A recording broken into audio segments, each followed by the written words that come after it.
Okay, I started this and then I got a phone call. So I got my makeup. It's a little get ready with me moment. I just have a brief little time here because I'm meeting a friend for lunch, which is I thought I'm so rarely putting on makeup anymore that I thought I haven't done this in a while. So welcome to my makeup. I got my foundation on. This is the foundation, guys. $5. I'll put a little bit more on so you can see. This Wet n Wild Tinted Hydrator is amazing. And it is like crazy that it's like a serum foundation, so inexpensive, and it works so well, and it's good for your skin, and it has this coverage because, as you can see, I have some rosacea. I'm 66 now, so I spent a lot of time in the sun, so I got some age spots, but there's no filter on here, so you're seeing what this does. Can't show you the before. So like I said, I got a call coming in. I have been hearing from so many people from my past, like out of nowhere, and this was one of them. He was on his way to work, called me, because I had sent him a text about some legislation that just got overturned that, or whatever, that got shot down that affects his world. So anyway, I had to stop filming to have that little convo. I've been hearing from so many people. Like the other day I was thinking of this other old friend. Most of my friends are back in Arizona. My old long-term friends, except for my high school friends that are in Illinois. Heard from one of them last week. I think people just on some unconscious level remember it's your birthday, even if they don't remember it, and then they contact you. But it's been cool. And the other one that contacted me last night, this is my blush I'm gonna wear from Merit Beauty. I had been thinking about her, and I was thinking, I need to contact her. And I was like, what over? What do I want to contact her over? Like, what a dumb thing. Why not just say, hey, I'm thinking of you. Hope you're doing all right. And then she contacted me last night and sent me a text of a picture of a little embroidered heart. And she said, I don't know if you remember this, but you gave me this when I went to Saudi Arabia. We went to nursing school together, and she went to do a stint of work in Saudi Arabia, and I gave her this as like a little talisman to take with her. And when she sent the picture, I did remember it. If she hadn't done that, I wouldn't have remembered that a long time. And she said, I've had it in my car ever since. And she said, I just bought my first new car in 25 years. And I was digging through it, you know how you do cleaning out, and found this. And hang on, pause, need this. And moved it to the new car and wanted to, reach out. And I said, it's just one of those things, like, it sounds, I don't know what the word is, but like to say to somebody, I was literally just thinking of you, which I was. I didn't tell her I was thinking of you and thinking, what reason do I have? But I guess the lesson in that is you don't need a reason. Just, it was a moment to connect again. So we don't need a reason. This I love. This is that Bio Radiant. I am really blind lately. Bio Radiant Gel Powder Highlighter from House Labs. If you want to spend some money on something, or you want somebody to give you a gift, this is cool. I might get it in one other color. I'm telling you, whenever I wear this, people will remark on, your makeup looks really good today. Like out of the clear blue. And I swear it's this that does that. It's just like a little glow. I'm gonna put a little bit on my eyes too. That and that foundation are two of the best things that I've gotten in terms of beauty. So yeah, so I just decided this morning, I thought I'd pass that along. If you are thinking of someone, chances are they might be thinking of you too. And I'm gonna start just acting on that and sending a text or whatever. Hey, thinking of you. I got another one of those this morning from someone who sent me a TED Talk. Hey, I thought of you when I saw this TED Talk. So that's a good way to stay connected with people. I spoke with, well, I'll tell you, I said a while back about my neighbors that I'm friends with at the other house. Now, this is that Gen C. When I wear this too, when I got my hair cut the other day, she said, what is your eyeshadow? It's funny when you wear something and people remark on that specific thing. This is I'm just sticking with this eyeshadow. This is amazing. I'll show you, just put a little bit on, but you got to kind of move fast because it dries fast. I'm going to do it in the mirror.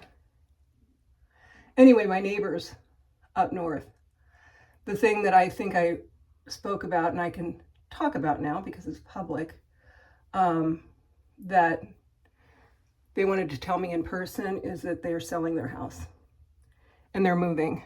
And one of the reasons he cried was he's like, I feel like we're just becoming good friends and now we're moving. And so I said, listen, you're moving, what, 10 miles away? This is just an invitation for us to transform this friendship.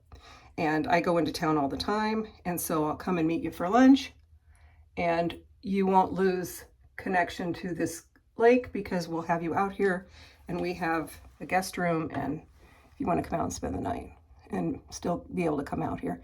And he's like, oh, you made me feel so much better because, you know, he just felt like he's like losing everything. I said, listen, these houses, they're a lot to maintain. This is the other color of it that I'm putting kind of in the crease, which is a matte color. This is like the viral rose water color that they were saying sells out all the time. Anyway, so he was like, you know, it made me feel so much better that like it's not like a complete loss. I said, listen, we're all going to age out of these homes. They are a lot to maintain. I'm going to kind of fluff this a little bit, blend it. And they're older than us. One of them not by much, but the other one by significant. And they have immaculate landscaping and gardens that they work constantly at, but it's a lot of work. And in the winter, and I said, we're all, you know, that's how we bought our house. The previous owners who built this house aged out. We're all going to age out of these homes. And we're not going to be that far away, so we're going to maintain our friendship. And I just sent him a text yesterday on that note as well. Like, we're going to make plans and follow through, and it's just going to transform. But one of the things that he said that other people might relate to is that he said, I knew we were going to be friends when you told me you had social anxiety. I said that in such passing, in almost like a kind of like a little quippy kind of way to him, because I was going to a social event in our community, and they were not going because they were working. They own a business and they work that day. But, you know, there was kind of a comment made of like, yeah, but this isn't my favorite activity, like just going to these gatherings. And I said, trust me, I get it. Like, I have to push myself to go because I sort of laughed and said, yeah, I got social anxiety. And he's like, what? You do? I said, yeah, ever since COVID. I mean, I always have to have had it to some degree. I cover it up really well. But since COVID, I think a lot of us have been dealing with that more so. Like, had to develop all these new skills and like undeveloping them coming out of our cocoons.